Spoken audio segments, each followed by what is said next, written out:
Hello दोस्तों, मैं Chandra Prakash assistant professor philosophy department Mahamaya राजकीय डिग्री कॉलेज शेरकोट बिजनौर में नियुक्त हूँ। और आज हमारा इस कहानी में जो हम स्टोरी बताने जा रहे हैं उसकी अपनी ओपिनियन देंगे। कहानी है बस मेरी माँ के पास एक आँख थी।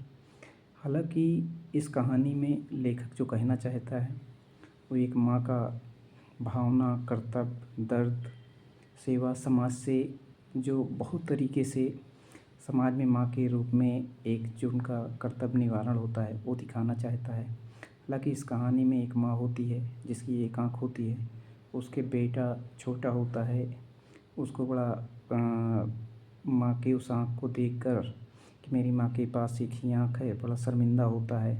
उस पर कई तरीके का ओपिनियन देता है, उसको नफ़रत होती है। हालांकि वो माँ बड़ी मेहनत काम धाम करके उस बच्चे को पढ़ाती है। किसी दिन उसके स्कूल में पहुंच जाती है तो कहती है, माँ तुम क्यों आई हो, मेरा बच्चे यहाँ पे इंसल्ट करेंगे कि तुम्हारी माँ कैसी है। और यही होता है उस बच्चे की जो है दूसरे दिन जाता है स्कूल तो बच्चे उसे चिढ़ाते हैं और कहते हैं कि तुम्हारी माँ का एक आँख नहीं है। तो उस बच्चा शर्म से वो हो जाता है। और बच्चे की चूँकि नैतिकता पे निर्भर करता है वो कितना दिलों से मजबूत है कितना नहीं है। हालांकि अक्सर ये समाज में देखा जाता है कि माँ अगर कोई थोड़ा गड़बड़ करे तो बच्चों को थोड़ा शर्मिंदा महसूस होती है, लेकिन ये बच्चों की नादानी होती है, मोरलिटी उनकी इतनी स्ट्रांग नहीं होती है। हालांकि बच्चों को अगर नैतिकतापूर्ण पाठ पढ़ाया जाए, नैतिक शिक्षा जो चलती थी पहले, आज भी पढ़ाया जाए तो बच्चों में ये भावनाएं ना आए। हालांकि उस बच्चे में इतनी शर्म आती थी कि उस जब घर वापस जाता है तो अपनी माँ से कहता है और कहता है, माँ तुम क्यों आई थी मेरे स्कूल में और मुझे बड़ी शर्मिंदा हुई, तुम रहो ना रहो। तो उस बच्चे के अंदर इतना नफ़रत होती है कि वो माँ को देखना नहीं चाहता उसकी भावना। हालांकि माँ तो माँ होती है, माँ की उस भावनाओं से या उस बातों से माँ को इतना फ़र्क पड़ने वाला नहीं था। माँ तो अपने बच्चे की सेवा में और उसमें अपने कर्तव्यों पे वो पूरा न्यौछावर कर देती है। हालांकि बच्चे को इतना वो सब नहीं समझ में आता है, इतना पढ़ लिख कर भी वो उस माँ के लिए उसकी नफ़रत बनी रहती है। फिर पढ़ लिख कर वो विदेश चला जाता है, फिर माँ के पास भी नहीं आता, शादी कर लेता है, घर बसा लेता है, लेकिन माँ तो माँ होती है। माँ को इस चीज़ का बड़ा दर्द होता है कि मेरा बेटा वहाँ है, उसके बच्चे हो गए हैं। और वो ज़रूर खबर रखती थी, हर माँ खबर रखती है। माँ वो होती है जो कोई नहीं होता, सारे दर्द छुपा कर माँ फिर भी अपना दर्द छुपा कर अपने बच्चे की खुशी के लिए कुछ भी करना चाहती है। माँ इसीलिए माँ माँ होती है।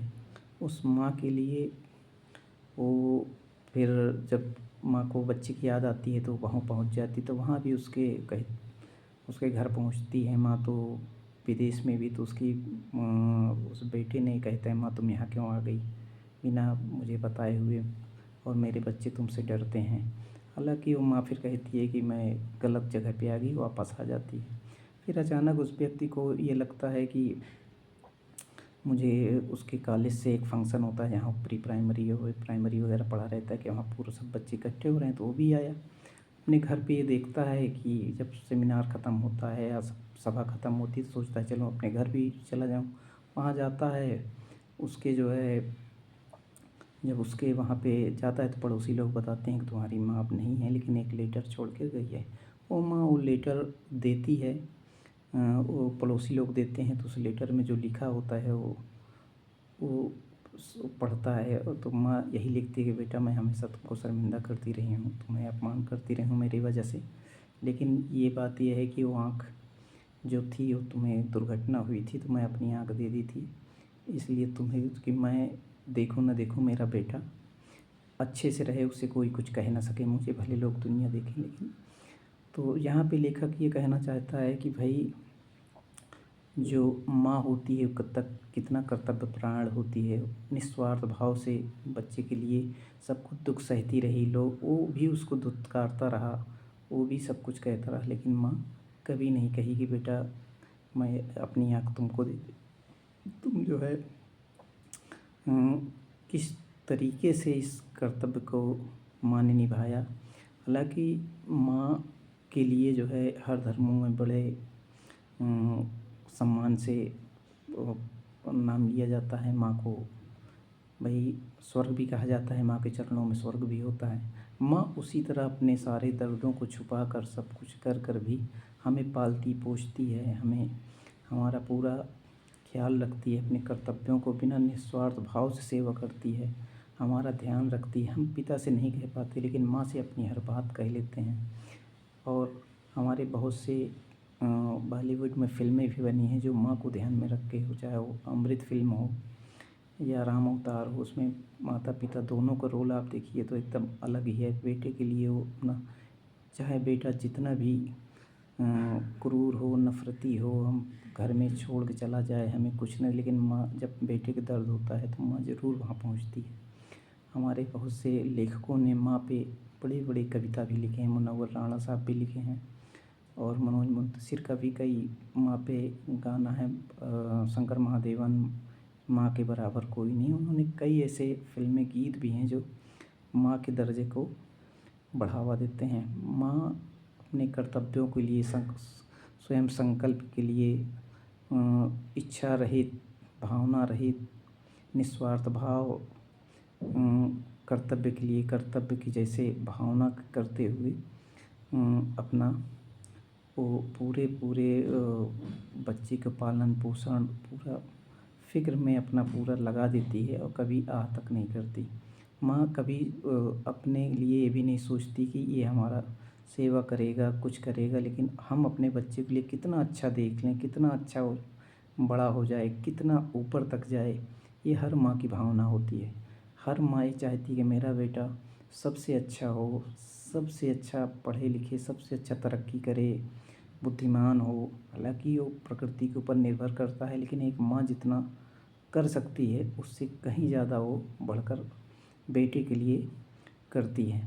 जबकि बेटे के लिए ये सोचना चाहिए कि उसको जो नैतिक शिक्षा दी जाती है हमें, उसके आधार पर अपने बड़ों को, अपने बुज़ुर्गों को अगर सम्मान करे तो बेहतर होता है। इस कहानी से हमें यही सीख मिलती है कि हर बच्चे को शुरू से ही माँ बाप या माता पिता के प्रति या बुज़ुर्गों या हमारे पूर्वजों के प्रति जो नैतिक शिक्षा हो सके, सम्मान हो सके, वो जो शिक्षा दी जा सके उनके सम्मान करने के लिए, वो हमें देनी चाहिए। हमारे बहुत से सभी धार्मिक ग्रंथों में लगभग माँ बाप या माता के लिए विशेष रूप से उनको ख्याल रखने, ध्यान देने, सारी चीज़ों के लिए विशेष रूप से कहा गया है। हर व्यक्ति के लिए कहा गया है, कर्तव्य के रूप में कहा गया है कि अपने माँ का ध्यान रखें और उनका सेवा करें। तो इस रूप में मेरा कहना यही है कि हमें जो मोरलिटी है, जो नैतिकता है, उसको ध्यान में रखते हुए हमें अपनी माँ के प्रति ऐसी भावनाएं, घृणा नहीं रखनी चाहिए। हमें उनका आदर करना चाहिए, सम्मान करना चाहिए। और हमें तब पता चलता है जब जिसकी माँ नहीं रहती, तब उसकी कद्र का पता चलता है, उसकी भावना, उनके न रहने का हमें एहसास होता है।